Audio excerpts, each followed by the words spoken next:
अस्सलामुअलैकुम स्टूडेंट्स क्या हाल है आपका। उम्मीद है इंशाल्लाह आप ठीक होंगे। तो जैसे कि हमारा सिलसिला जो एमसीक्यूज़ का चल रहा था, तो उसकी ये नेक्स्ट जो यूनिट है, यूनिट नंबर 4, उसके एमसीक्यूज़ इंशाल्लाह हम करते हैं। तो चैप्टर का नाम है मैट्रिसेस एंड डिटर्मिनेंट्स।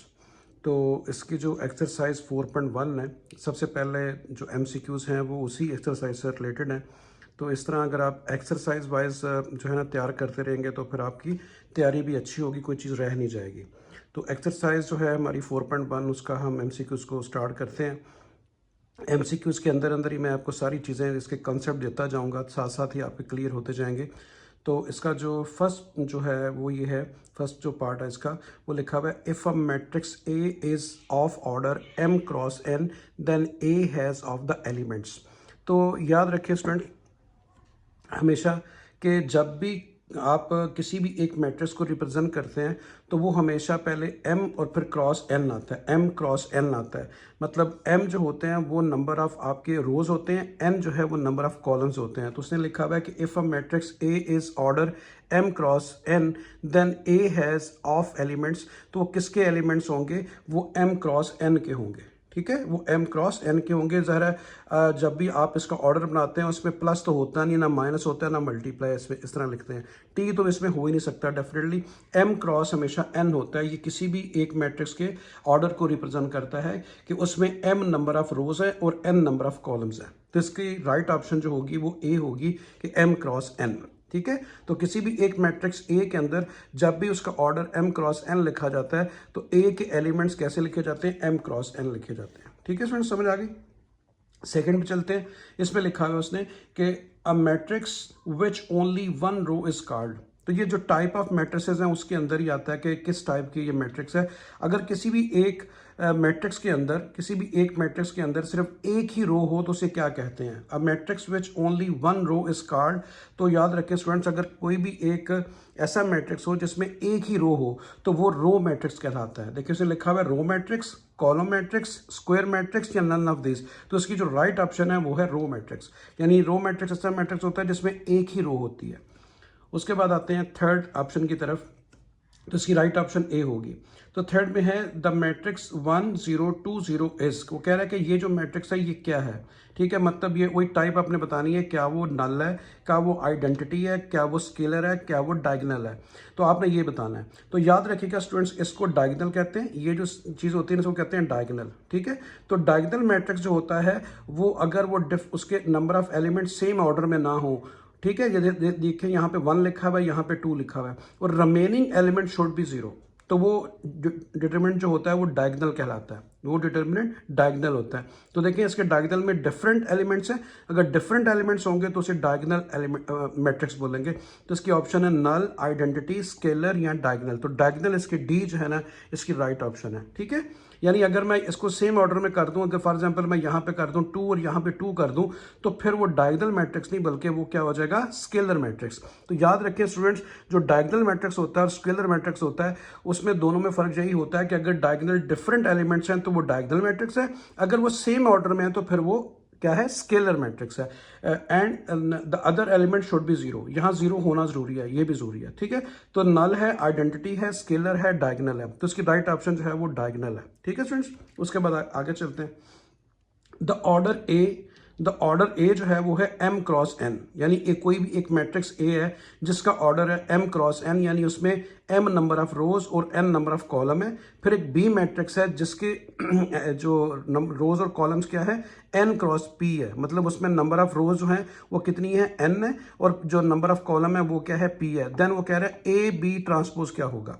ठीक है, तो ए बी ट्रांसफर से पहले आप ए बी देखेंगे कि ए बी आप कैसे फाइंड आउट करते हैं। तो हमेशा याद रखिए स्टूडेंट्स, जब आप ए और बी फाइंड कर रहे हैं, यानी ये ए और ये बी है, तो ए का जो फर्स्ट एलिमेंट है वो लेते हैं, वो क्या है? एम। और उसके बाद सेकंड जो है ना उसका, वो सेकंड एलिमेंट लेते हैं। यानी अगर मैं इसका ऑर्डर लिखूं ए का और बी का, तो ए का पहला क्या है? एम, और बी का सेकंड क्या है? पी। तो एम इंटू पी, यानी एम क्रॉस पी इसका ऑर्डर होगा, एम क्रॉस पी इसका ऑर्डर होगा ए बी का। ठीक है स्टूडेंट, समझ आई? फिर बताता हूं। ऑर्डर ऑफ मैट्रिक्स कैसे लिखते हैं, अगर वो कह रहा है कि ए जो है उसका ऑर्डर जो है m क्रॉस n है और b का n क्रॉस p है, तो इसका ऑर्डर ऑफ मैट्रिक्स पहले क्या होगा, बाद में ट्रांसपोज बताते हैं। तो इसका जो फर्स्ट जो है उस ए का फर्स्ट यानी m और b का सेकंड यानी p, यानी इसका m क्रॉस p होगा। ठीक है, क्या ए बी ऑर्डर जो है, लेकिन वो क्या पूछ रहा है, ए बी का ट्रांसपोज। तो जब ट्रांसपोज लेंगे, इसका ऑर्डर क्या आया था, एम क्रॉस पी आया था, तो उसका पी क्रॉस एन होगा, क्योंकि ट्रांसपोज में क्या करते हैं, रोज को कॉलम में चेंज कर देते हैं या कॉलम्स को रोज में चेंज कर देते हैं। तो इसका क्या होगा, एन क्रॉस पी होगा। तो इसकी जो प्रॉपर जो आंसर है वो क्या आएगा आपका, पी क्रॉस एम। क्योंकि देखिए मैंने आपको क्या बोला बेटा कि जब आप ऑर्डर लिखते हैं तो फर्स्ट जो ए है उसका एम आता है और जो सेकंड बी है उसका सेकंड आता है, इसका फर्स्ट इसका सेकंड, तो एम क्रॉस पी तो बनता है ए बी। लेकिन आपने क्या करना है, ट्रांसपोज, तो एम क्रॉस पी आ रहा है तो पी क्रॉस एम होगा। तो इसकी सी ऑप्शन जो है वो राइट है। मेरा ख्याल आपको समझ आ गई है मैं क्या बताना चाह रहा हूँ। ठीक है बेटा, ट्रांसपोज में रोज और कॉलम को चेंज कर देते हैं, क्योंकि इसमें नंबर ऑफ रोज एम थी और नंबर ऑफ कॉलम बी में क्या थे, पी थे, तो वो इसका एम क्रॉस पी बन रहा था, तो इसका पी क्रॉस एम होगा, क्योंकि उसका ट्रांसपोज लेना है। तो सी इसकी राइट ऑप्शन होगी। एम क्रॉस एन नहीं होगा, बी क्रॉस एम नहीं होगा और एम एन क्रॉस एन नहीं होगा, तो सी इसकी राइट ऑप्शन आएगी। फिफ्थ पे चलते हैं, उसने लिखा हुआ है transpose of diagonal matrix is. अगर आप डायगोनल मैट्रिक्स का ट्रांसपोज लेते हैं तो क्या चीज आती है। ठीक है, इसमें पूछ रहा है कि स्केलर मैट्रिक्स आता है, रो मैट्रिक्स आता है, नल मैट्रिक्स आता है या डायगोनल आता है। तो हमेशा याद रखो स्टूडेंट्स, जब भी आप डायगोनल मैट्रिक्स का आप लेते हैं, ट्रांसपोज लेते हैं, आप लेके देख लीजिएगा, ट्रांसपोज जब भी आप लेते हैं वो दोबारा डायगोनल मैट्रिक्स आपको वापस मिलता है। ठीक है, जैसे देखें ये डायगोनल मैट्रिक्स लिखा हुआ है, ठीक है, ये डायगोनल मैट्रिक्स, इसके ऑप्शन भी डायगोनल थी, ये देखें। और जब मैं इसको चेंज करूंगा, देखिए मैं अगर से 1 0 को मैं लिख दूंगा, यहाँ पे 1 0 नीचे ले आऊंगा और उसके बाद जब मैं चेंज करूंगा 0 2, तो 0 2 देखें तो उसके डायगोनल में कोई चेंज नहीं आएगा। मैं आपको थोड़ा सा लिख के भी बताता हूँ, उम्मीद है इंशाल्लाह आपको मेरी बात समझ आएगी। तो देखिए अगर मैं इसे लिखता हूँ, ये देखिएगा 1 0, ये वही यूज कर लेता हूँ, और 0 2, ये एक डायगोनल मैट्रिक्स है, ये एक डायगोनल है क्योंकि इसके डायगोनल में एलिमेंट चेंज है। तो अगर मैं इसका ट्रांसपोज लेता हूं, देखें ये क्या थी, रो, मैं कॉलम बना दिया, ये देखें रो थी ना, मैंने कॉलम बना दिया, ये भी रो थी, मैं कॉलम बनाने लगा हूं, तो देखें इसमें कोई चेंज नहीं आता। ये देखें डायगोनल मैट्रिक्स का जब भी आप ट्रांसपोज लेते हैं तो आपके पास डायगोनल मैट्रिक्स वापस मिलता है, सेम, इसमें कोई चेंज नहीं आती। तो इसका मतलब ये हुआ कि जो डायगोनल मैट्रिक्स होता है जब उसका आप ट्रांसपोज लेते हैं, देखिए transpose of the diagonal matrix is diagonal matrix, तो इसकी ऑप्शन क्या होगी, डायगोनल मैट्रिक्स होगी, नल मैट्रिक्स या रो मैट्रिक्स या स्केलर मैट्रिक्स नहीं होगी। तो इसकी राइट ऑप्शन जो है वो डी है। नेक्स्ट पार्ट की तरफ चलते हैं, उसने लिखा है कि if A is a matrix m cross n, अगर कोई भी ए मैट्रिक्स है जिसका ऑर्डर क्या है m क्रॉस n, आपको स्टूडेंट पता है कि ऑर्डर कैसे लिखते हैं, इस तरीके से लिखते हैं, पहले ये रोज आ गई फिर ये कॉलम आ गए। तो m को किससे रिप्रेजेंट करते हैं, रो से, और कॉलम को किससे करते हैं, n से। And b is the matrix of order n cross l, तो b जो है उसका ऑर्डर क्या है, n क्रॉस l। ठीक है, then what is the order of A B, वो कह रहा है ए बी का ऑर्डर क्या होगा। तो मैंने आपको तरीका बताया था, जो भी फर्स्ट आ रहा है, फर्स्ट ए आ रहा है ना, तो फर्स्ट का आपने रोज लेनी है यानी m, और उसके बाद देखिए ऑर्डर आप कैसे लिखते हैं, रोज इनटू कॉलम। तो सेकंड का क्या आएगा, कॉलम, सेकंड का कॉलम क्या है, l, क्योंकि n रोज है, l उसके कॉलम है, तो इसका ऑर्डर बनेगा m cross l, m cross l। तो इसके ऑप्शन क्या है, m cross n, l cross m, l cross n और m क्रॉस l। तो इसका m क्रॉस l बनेगा। बार बार कह रहा हूं, इसका फर्स्ट इसका लास्ट, यानी a जो है, a का ऑर्डर m क्रॉस n है, b का ऑर्डर n क्रॉस l है, तो इसका फर्स्ट m और इसका सेकंड यानी l, तो m क्रॉस l इसकी राइट ऑप्शन होगी, यानी डी इसकी राइट ऑप्शन है। तो आगे चलते हैं। तो देखिए स्टूडेंट्स, अभी आपके पास आ गया नेक्स्ट पार्ट जो है, उसमें लिखा हुआ है if each elements of the matrix is zero then it is called. तो सिंपल सी बात है बेटा, अगर किसी भी एक मैट्रिक्स के अंदर तमाम एलिमेंट जीरो हों तो उसको क्या कहते हैं, उसको नल मैट्रिक्स कहते हैं। नल मैट्रिक्स भी कहते हैं, उसको जीरो मैट्रिक्स भी कहते हैं। उसने लिखा है if each elements of the matrix is zero then it is called, तो वो क्या कहलाएगा, नल मैट्रिक्स। तो उसकी ए ऑप्शन है। ठीक है बेटा, आइडेंटिटी मैट्रिक्स नहीं हो सकता, स्केलर नहीं हो सकता, बता चुका हूँ, स्केलर डायगोनल दोनों बता चुका हूँ आपको। तो आइडेंटिटी मैट्रिक्स वो होता है जिसके डायगोनल में 1 1 हो और रिमेनिंग एलिमेंट 0 0 हो, वो आइडेंटिटी मैट्रिक्स होता है। तो इसकी राइट ऑप्शन जो है वो नल मैट्रिक्स है।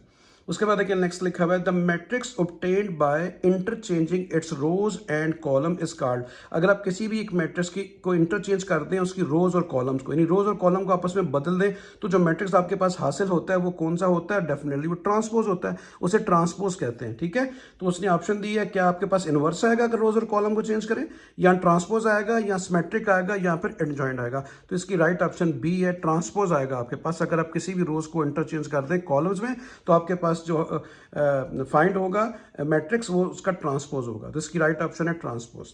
उसके बाद नेक्स्ट आ रही है transpose of a row matrix is अ।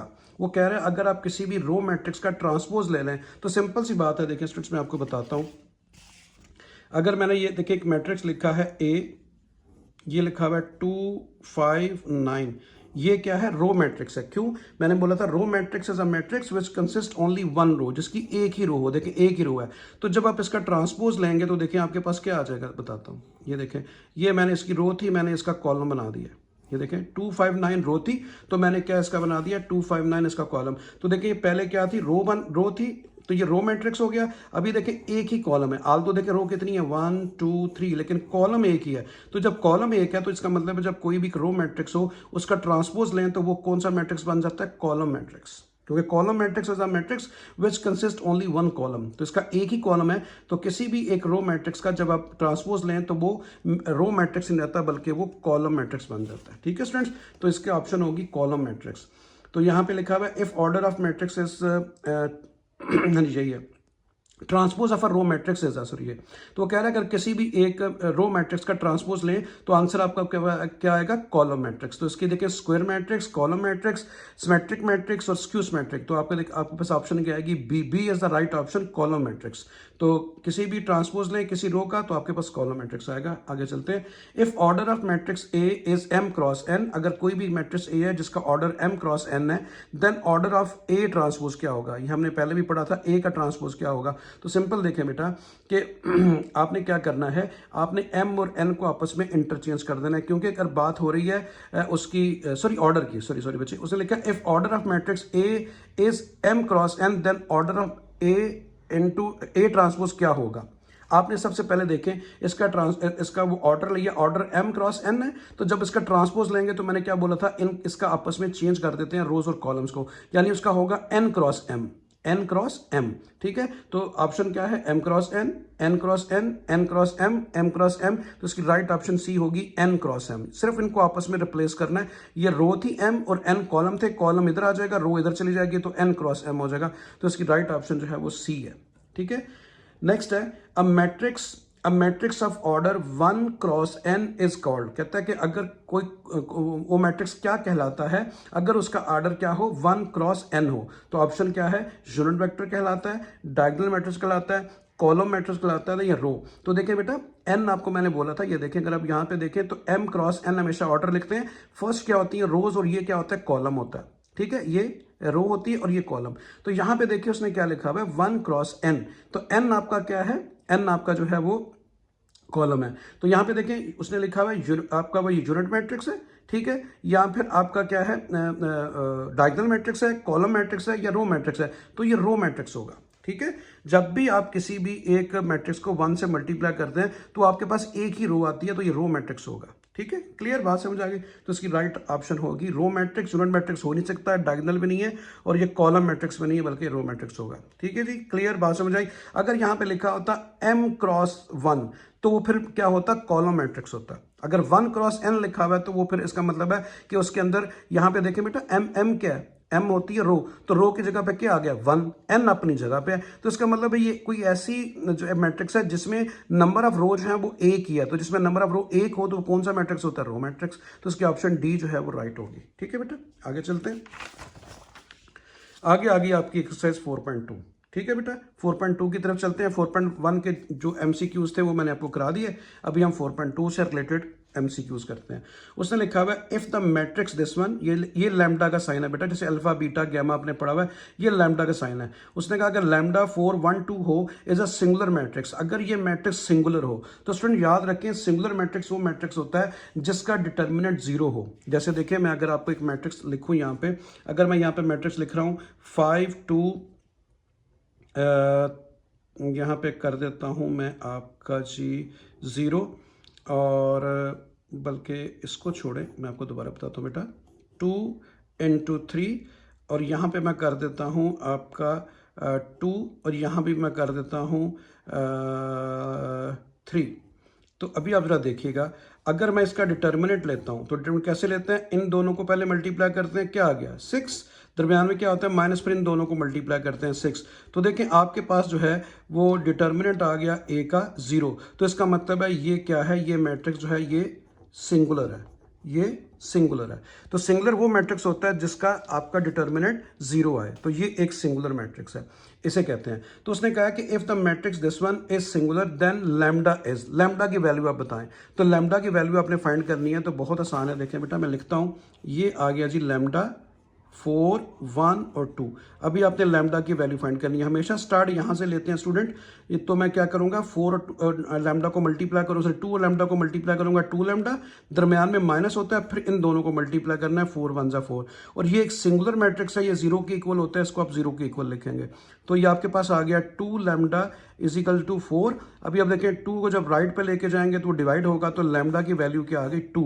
तो इसकी राइट ऑप्शन क्या होगी, 2 होगी। तो उसने कहा if the matrix this one is a singular matrix then lambda is, तो लैम्डा की वैल्यू 2। तो इसका पहले ऑप्शन 4 है, फिर 0 है, फिर 2 है, 1, तो सी इसकी राइट ऑप्शन होगी 2। अभी देखें नेक्स्ट में उसने लिखा हुआ है कि if A is equal to this one, ये एक मैट्रिक्स है, एंड उसने कहा डिटर्मिनेंट ऑफ ए की वैल्यू 1 है। अगर आप इसका डिटर्मिनेंट लेते हैं तो उसकी वैल्यू 1 है, देन एक्स क्या होगा। तो देखें इसको सॉल्व करते हैं, मैं लिखने लगा हूं। ये है आपके पास बच्चों x1 1 1, ये है एक मैट्रिक्स A। अभी मैं जब इसका डिटर्मिनेंट पहले लेता हूं, मैंने डिटर्मिनेंट लेने लगा हूं, तो देखें ये क्या आएगा x1 1, ये मैंने डिटर्मिनेंट की लाइन लगाई, स्टार्ट मैंने कहा था यहां से लेते हैं, ये आपके पास क्या आ गया x, और 1 1 जा 1।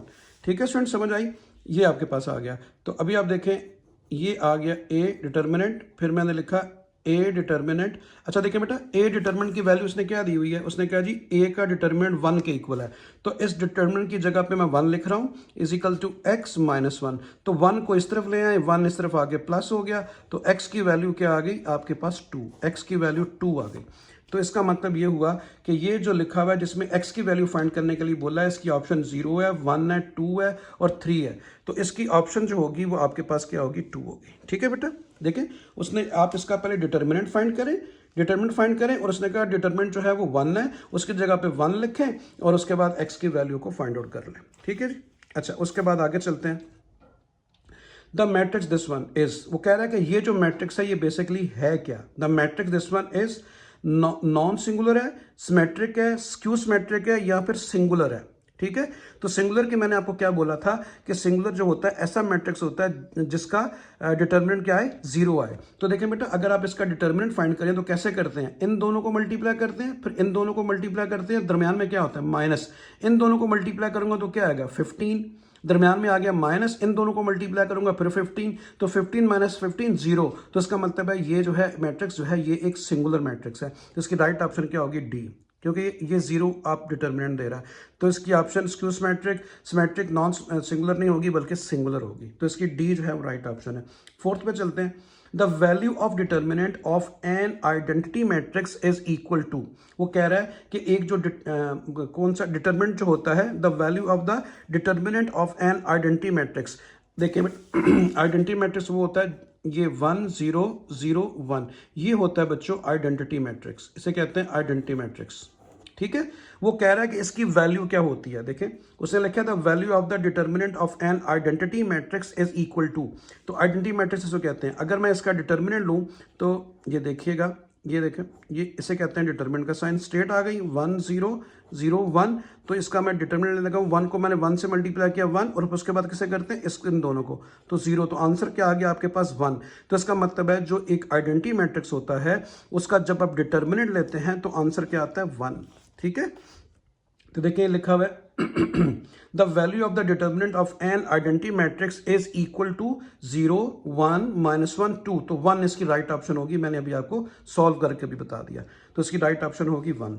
उसके बाद देखिए आखिरी है हमारा यहाँ पे इसका इस एक्सरसाइज का फिफ्थ लिखा हुआ है, if A is non singular matrix. वो कह रहा है कि अगर ए कोई भी नॉन सिंगुलर मैट्रिक्स यानी उसका डिटर्मिनेंट 0 नहीं आना चाहिए, ठीक है। नॉन सिंगुलर मैट्रिक्स वो होता है जिसका डिटर्मिनेंट 0 नहीं हो।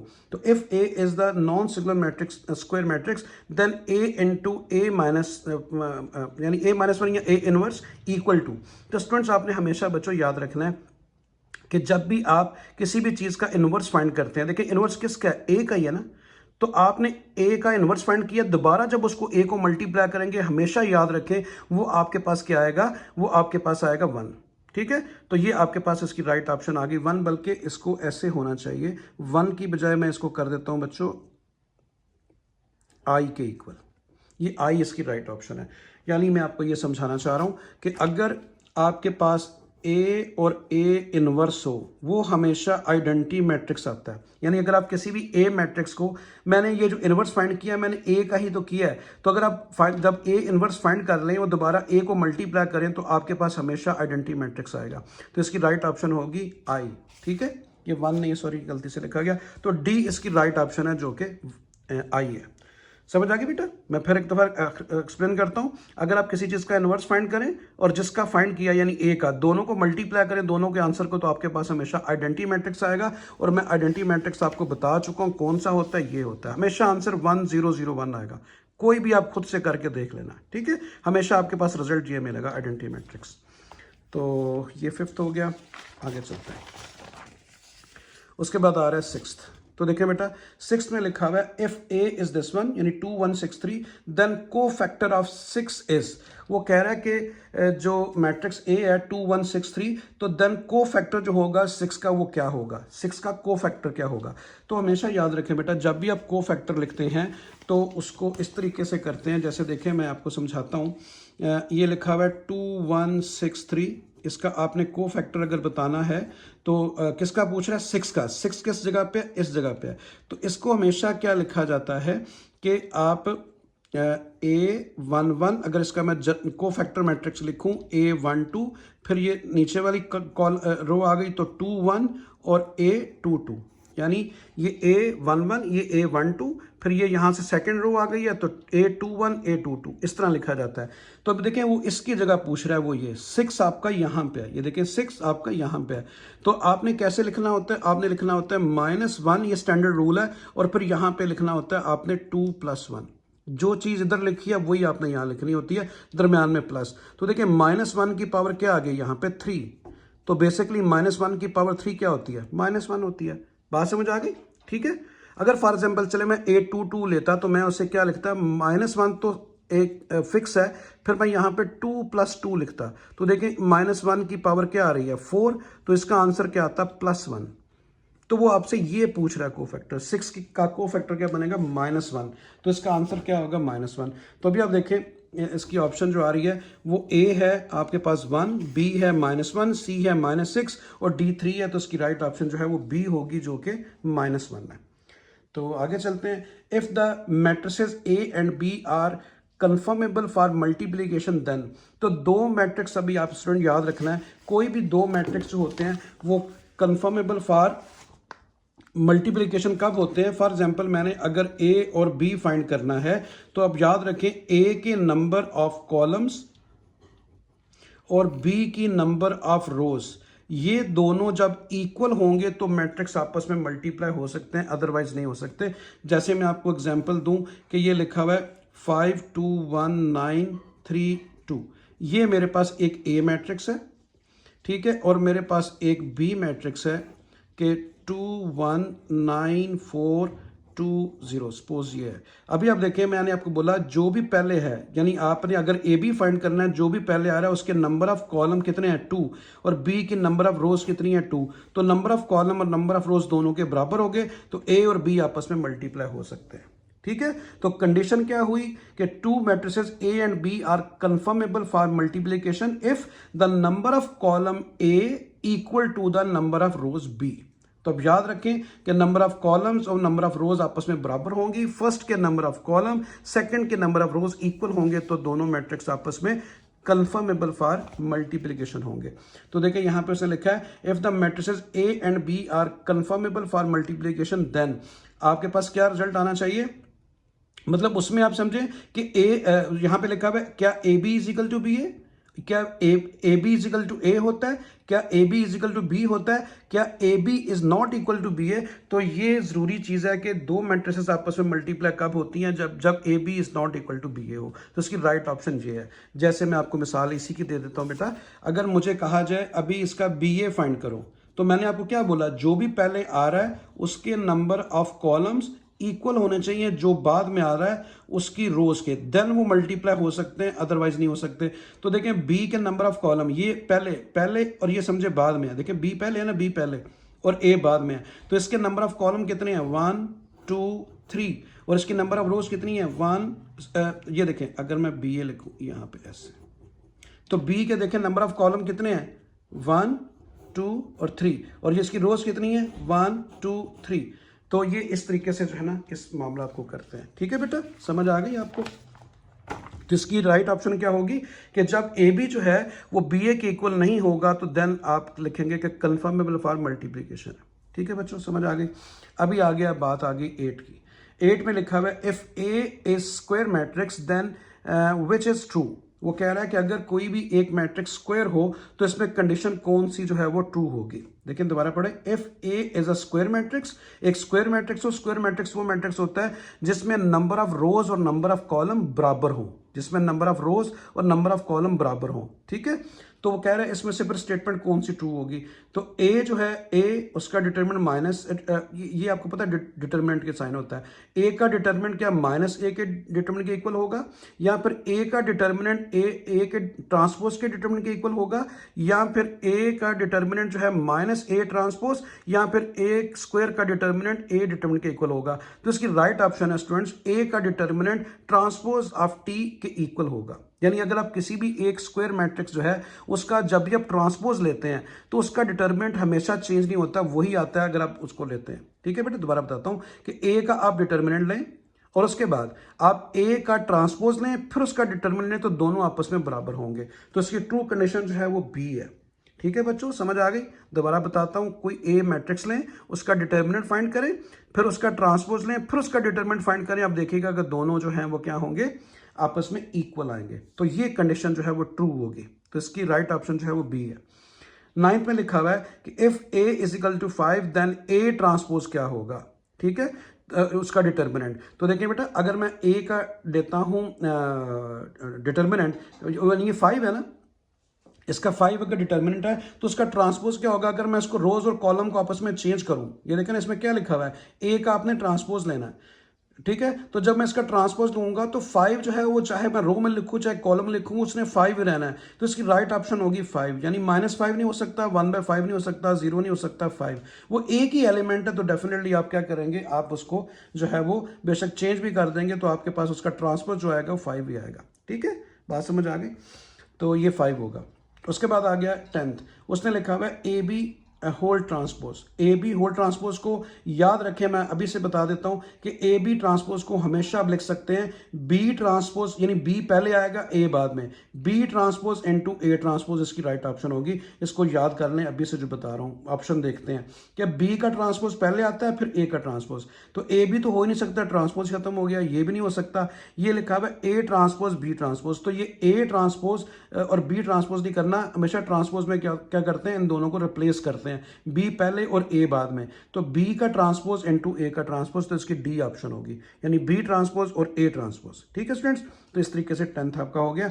11th की तरफ चलते हैं। The inverse of a square matrix, अगर आप किसी भी स्क्वायर मैट्रिक्स का इनवर्स लेते हैं कब एग्जिस्ट करता है, इफ ए इज, वो कह रहा है the inverse of a square matrix, किसी भी स्क्वायर मैट्रिक्स का इनवर्स कब एग्जिस्ट करता है, अगर ए की वैल्यू क्या हो, यानी ए को क्या होना चाहिए, ए को नॉन सिंगुलर होना चाहिए। ये मैंने काफी दफा पहले भी आपको डिस्कस किया जब चैप्टर पढ़ाया था, तो उसे नॉन सिंगुलर होना चाहिए। वो कह रहा है कि अगर आप किसी भी स्क्वायर मैट्रिक्स का इनवर्स फाइंड करने जा रहे हैं तो फिर मैट्रिक्स को क्या होना चाहिए, क्या सिंगुलर होना चाहिए, नॉन सिंगुलर होना चाहिए, सिमेट्रिक होना चाहिए, या रेक्टेंगुलर होना चाहिए। तो इसकी ऑप्शन राइट होगी बी नॉन सिंगुलर, उसे नॉन सिंगुलर होना चाहिए, यानी कि सिंगुलर में तो डिटरमिनेंट जीरो आ जाता है, अगर वो जीरो आंसर आ गया तो फिर उसका पॉसिबल नहीं होता। जैसे मैं आपको एग्जांपल इस तरीके से दूं कि वो आपसे इनवर्स की बात कर रहा है।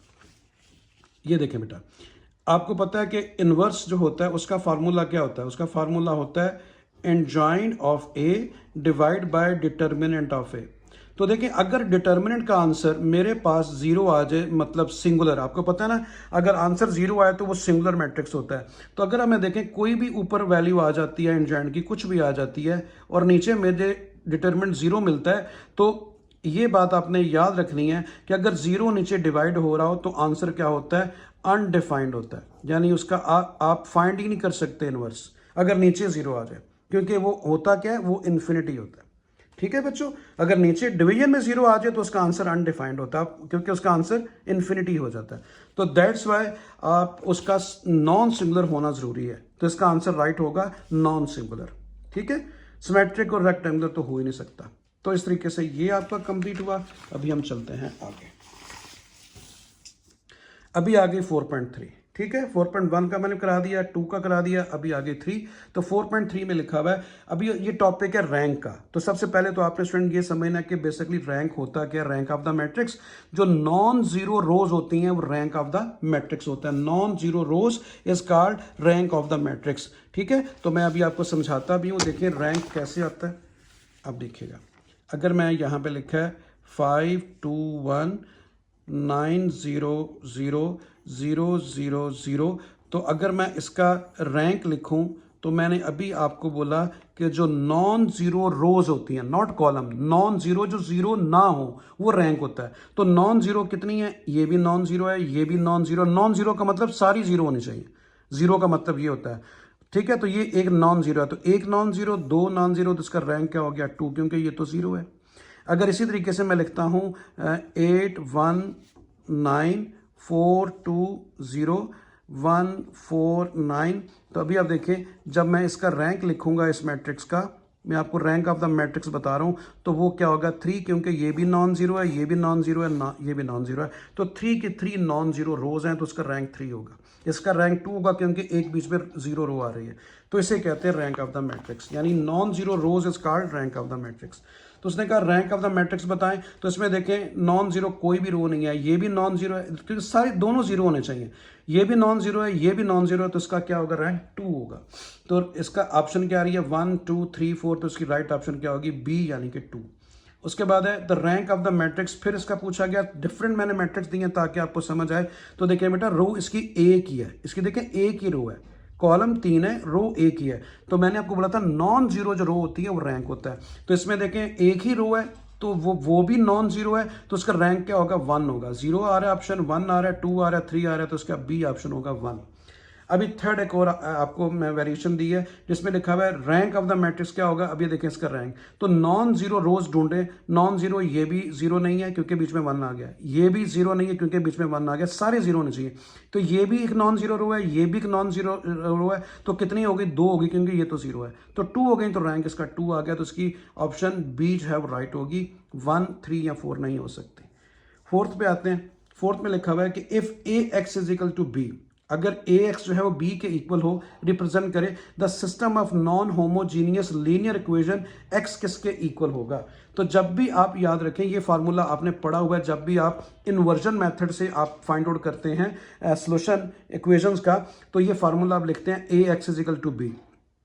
तो अब याद रखिए स्टूडेंट्स, जब भी आपको x चाहिए हो, देखें अगर आपको x चाहिए, वो x आपसे पूछ रहा है, वो कह रहा है कि जो नॉन लीनियर होमोजीनियस जो इक्वेशंस हैं लीनियर, उसमें x पर किसके इक्वल आएगा अगर ये वाली इक्वेशन दी जाए। तो जब भी आप a को राइट पे लेके जाएंगे ना, a को राइट पे लेके जाएंगे तो वो इन्वर्स हो जाएगा, राइट पे जाके इन्वर्स हो जाएगा, तो वो b से पहले लिखा जाएगा। मैं आपको ये बताना चाह रहा हूँ कि अगर आपके पास मेन इक्वेशन ये आपने पढ़ी हुई है, जब भी आप इन्वर्जन मेथड से इन्वर्स फाइंड करते हैं, तो अभी आप देखें आपके पास, आप जब a को चले पहले राइट पे लेके जाता हूँ, a को जब मैं राइट पे लेके जाऊंगा तो वो इधर x से मल्टीप्लाई हो रहा है, इधर जाके डिवाइड होगा, ऊपर 1 पावर मैंने खुद ही लिख ली, तो ये आ गया x। जब मैं a को ऊपर लेके आऊंगा तो a को आपने हमेशा पहले लिखना है और b को बाद में लिखना है। अगर आप b इंटू a इन्वर्स करेंगे तो वो रॉन्ग होगा, ठीक है, आपने ए इनवर्स बी लिखना है। इसको मैं ऊपर ले गया, इसकी पावर 1 जो थी वो -1 हो गई, तो इस एक्स किसके इक्वल आएगा, ए इनवर्स बी के। बी इनवर्स ए नहीं लिखना, इनवर्स को पहले लिखना है, बी को बाद में लिखना है, ठीक है। तो इसकी राइट ऑप्शन क्या होगी, B into A inverse A B, या ए इनवर्स बी इनवर्स, या फिर ए इनवर्स बी। तो देखिए आपने, मैंने कहा था जब आपके पास ये ए आएगा, ये राइट पे जाके पहले लिखा जाएगा, पहले ए इनवर्स बन के बी। तो इसकी राइट ऑप्शन जो है वो डी होगी।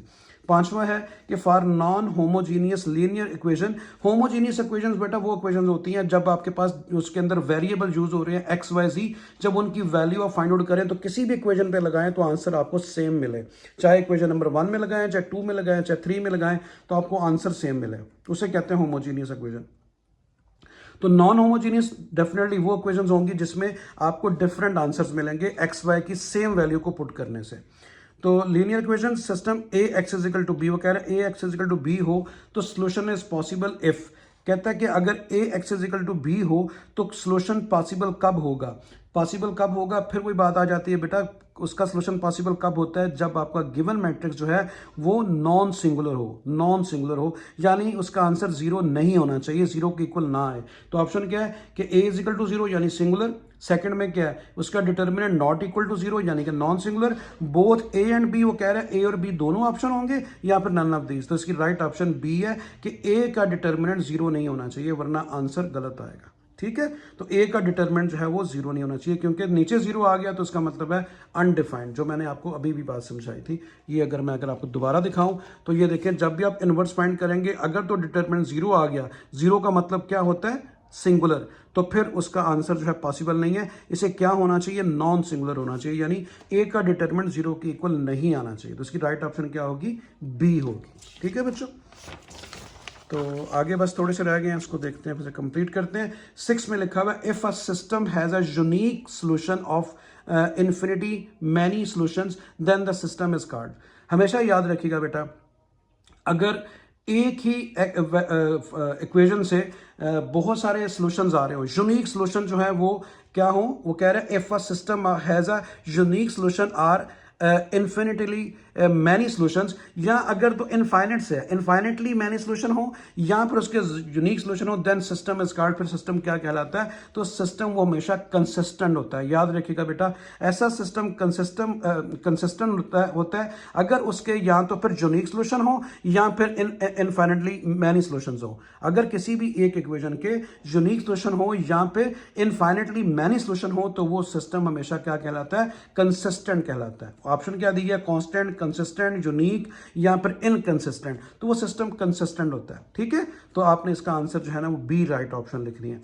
अभी आ गया अगला, the zero zero solution of the system A X plus B X is equal to zero then A two X plus B two Y is equal to zero is called. वो कह रहा है कि अगर तो आपका आंसर जीरो जीरो आ जाए, अगर आपका आंसर जीरो जीरो आ जाए तो ये जो आपको सिस्टम ऑफ द इक्वेशन दी गई है A one X plus B Y is equal to zero और दूसरी इक्वेशन है A two X plus B two Y, तो देन जो है वो क्या कहलाएगा वो, ठीक है।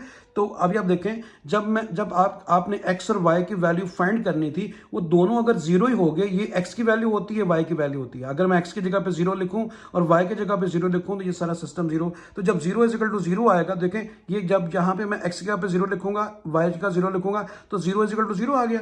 यहाँ भी x की जगह पे जीरो लिखूंगा, y की जगह जीरो, ये भी जीरो, ये भी जीरो, तो zero is equal to zero. जब zero is equal to zero आ जाए तो वो जो सोल्यूशन होता है वो ट्रिवियल सोल्यूशन होता है, उसे कहते हैं ट्रिवियल। तो इसकी राइट ऑप्शन डी होगी। नॉन ट्रिवियल नहीं हो सकता, इनकंसिस्टेंट या कंसिस्टेंट नहीं हो सकता, वो ट्रिवियल सॉल्यूशन होता है जब x और y की वैल्यू रखने से zero is equal to zero आए। तो ये इसका राइट ऑप्शन जो है वो डी होगी।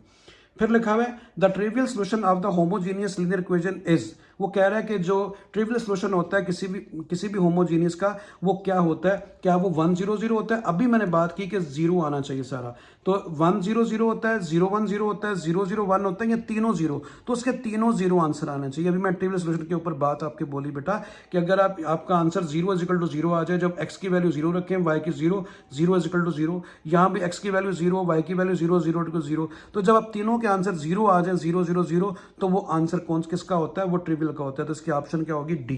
तो ट्रिवियल सॉल्यूशन वो सॉल्यूशन होता है जिसमें आपके वेरिएबल का आंसर 0 0 0 आ रहा हो, तो इसकी राइट ऑप्शन डी होगी।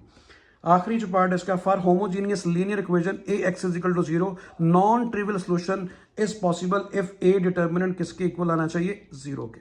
हमेशा याद रखें बेटा कि सोल्यूशन नॉन का मतलब उसका सोल्यूशन फिर ना आए, यानी for homogeneous linear equation A X is equal to 0 non trivial solution क्या होगा, क्या कब पॉसिबल होगा, जब ए का डिटर्मिनेंट 0 के इक्वल है, ठीक है, यानी वो सिंगुलर हो, तो नॉन जीरो उसने लिखा हुआ है नेगेटिव या फिर पॉजिटिव, तो इसकी राइट ऑप्शन होगी 0। तो इस तरह स्टूडेंट्स चैप्टर नंबर 4 जो है उसके मैंने एमसीक्यूज आपको कंप्लीट करवा दिए हैं। इंशाल्लाह चैप्टर नंबर 5 के लिए जो है वो मैं दोबारा जब वीडियो बनाऊंगा इंशाल्लाह बहुत जल्द आपके लिए। तो उस वक्त के लिए अल्लाह हाफिज़।